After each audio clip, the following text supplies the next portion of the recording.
So yeah, today we're going to paint with my baby. Hi guys, this is Iya and today we're going to draw and paint with my boyfriend, and I have a guest here. We have here Eksha. Say hi. Hi, I'm Exia, your 6.7 foot tall, handsome guy.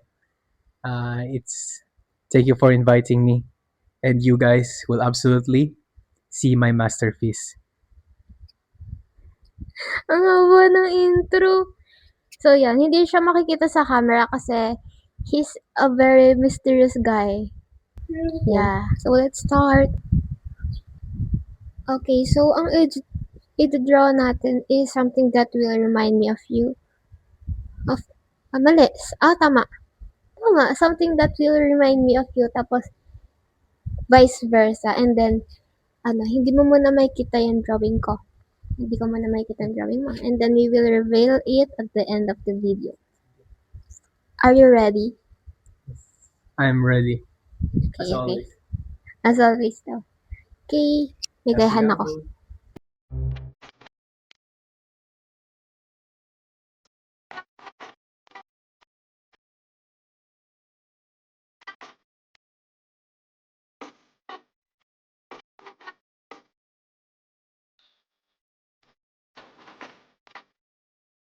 A few minutes later. So, I'm already done with my drawing. Inaantay ko na lang siya matapos to reveal what we draw. So disclaimer, we are not a pro artist. We're just trying our best, guys. What can you say? Good. I'm trying to focus so bad. He is focusing on what he is drawing. Okay. We're just waiting for him. And next, okay, so tapos na daw siya. Yes. So, Mahal, are you ready to reveal yours? Yes. Clue muna, clue. Kilala mo siya. You know her. Feeling ko Genshin character. Yes. Pakiging? Sa akin, di mo ba tatanungin? Ano eh? Clue, madami siya. Madami. May isang doon yung raccoon, of course. I forgot, Mahal. No, hindi mo. Walang raccoon. Nice lang. Okay. Okay. One. Wait lang. Sana yung reveal dito? 1, 2, 3. Go. Yun yung akin. Pakita mo yun sa'yo. Ano yan? Bakit jellyfish? Isa lang yan. Ang cute! Hindi daw siya marunong mag-drawing. Ang ganda nga ng drawing mo. Hindi ako marunong mag-drawing. Sino to sa tingin mo? Si Kokomi. Paano mo nalaman? Hindi Siyempre, jellyfish. Tingnan nyo. Yung drawing ko sa drawing niya. Makikita nyo naman yan saan. Oh my gosh. Look. Explain ko yung sa akin. So, this one, hindi lang kamukha, okay. Wala kasing color. This one is Furina. Furina? Yes. And this one, wala mo sino to? Si Shan yun. Shan yun. Main niya yung mga yan. Am I right? Yes, correct. Sa Genshin. Tapos ito, may moon dyan kasi gusto daw niya yung night light. That's correct also. That's also correct. Ito siya. What?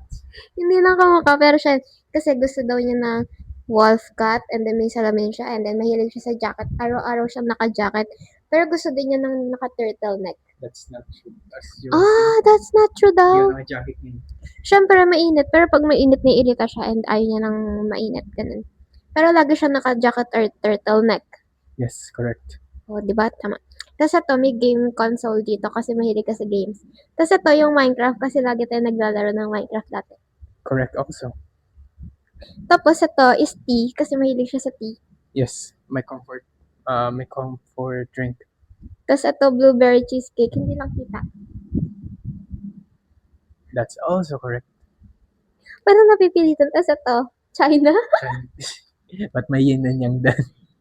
Kasi naghanap ako sa Pinterest ng ng symbol. What symbolize China? Tapos nakalagay yung yin and yang. Tapos ito, heart yan. Hindi ko pala nakulayan. Yan, heart yan.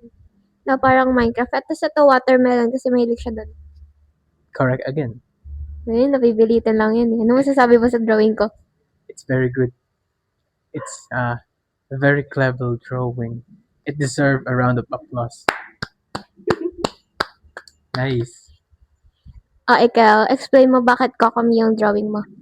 Uh, okay, guys. Here we have a Kokomi drawing. The only reason that I picked Kokomi because my girlfriend always talk a lot about Kokomi, and she reminds me of Kokomi. Why? As you guys know, Kokomi is a very clumsy, serious, funny, and sweet person, and that symbolizes all of her. That's the only Wow. reason. And the jellyfish, of course, because she is super electrifying. Oh well, never mind. Okay, oh my gosh. That is so cute. Another picture. Yay! Thank you, mahal. I like it. So, i-decorate namin to sa mga rooms namin. Wala nang color-color kasi ayaw niya mag-color. So, next guys is magdodrawing ako ng something and then dudugsungan niya. Hanggang sa mapuno namin tong page. Yes. So, ako muna yung magdodrawing. Papakita ko sa inyo after. Walang mic. So, ang drawing kong isan. Alam niyo kung bakit ganito yung itsura niya. Mukha siyang itlog. Pero, may drawing, may rules. For all she did was draw a sun and put some colors, and of course I didn't put some colors since I am colorblind. And here we have a Bakunawa, a moon eating dragon, except he is eating a sun. So I don't know what's happening right now. Okay, your turn. So, ito yung dinagdag ko, guys. May cliff.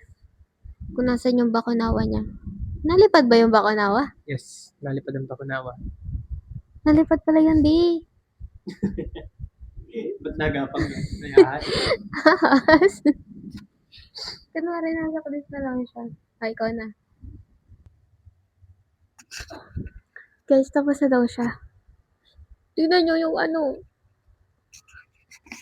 Now here we have Kyril Surlerton Flins.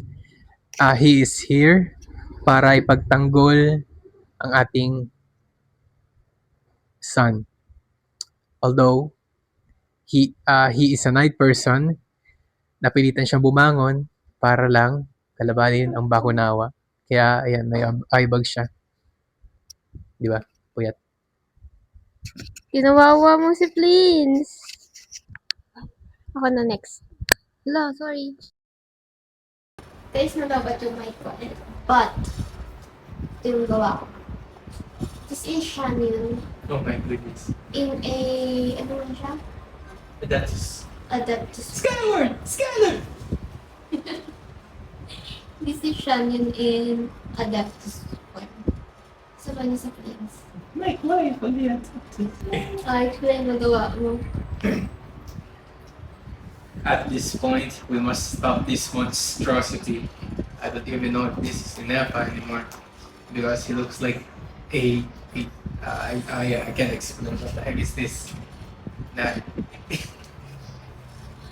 Ginawa dyan siya ni So guys, nagtagtag ako ng dagat para magkaroon ng story ang drama natin. Tapos nahulog si Plins, nahulog si Shan, nahulog si Emin ko. So guys, for the finale, kita nyo naman to.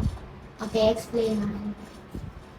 So since they are falling from the water, I just saved all of them except for the Bakunawa. Here we have Skirk shatter the galaxy, and they will eventually get sucked into the Wuwa community.